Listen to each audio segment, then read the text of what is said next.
my esteemed colleague, permanent foreign member Suleman Mamutov. Here,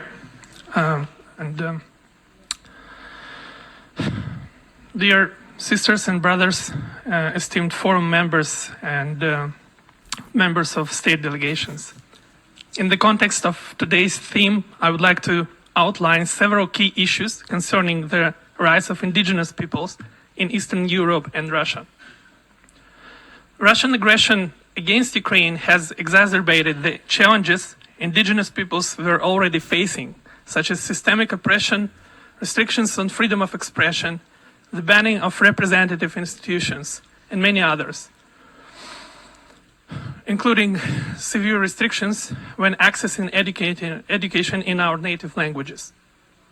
I believe the effects of this war must be viewed through the lens of perpetrator actions and not as an abstract consequence of conflict.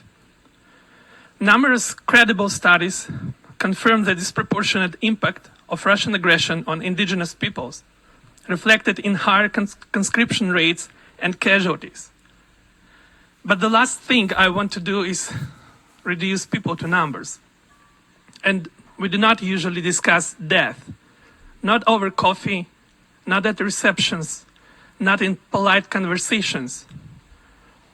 When speaking about these impacts, I choose not to say simply they died. It sounds passive, almost natural. Missiles and bombs do not just destroy infrastructure or houses. They destroy someone's child, someone's mother, someone's ordinary evening at home. As hard as it is to say they died, it is even harder, but more honest, to say they were killed.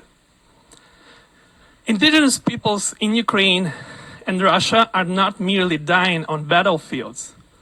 Russian aggression targets indigenous peoples physically through disproportionate and often forced conscription.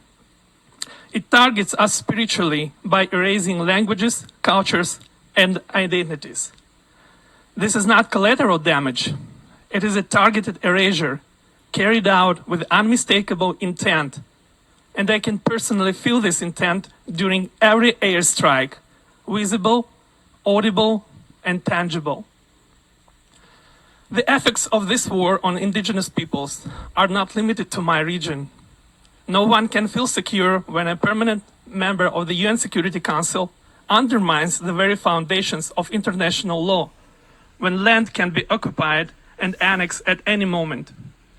The international law that is the foundation of our rights, indigenous peoples. Russian aggression undermines food security, stability, and global trust, with direct and indirect impacts on indigenous peoples worldwide. It threatens the very survival of indigenous peoples in Ukraine and among my indigenous sisters and brothers in Russia. We are not dying, we are being killed, and the distance between those words is where the truth lives. Thank you. I thank my colleague.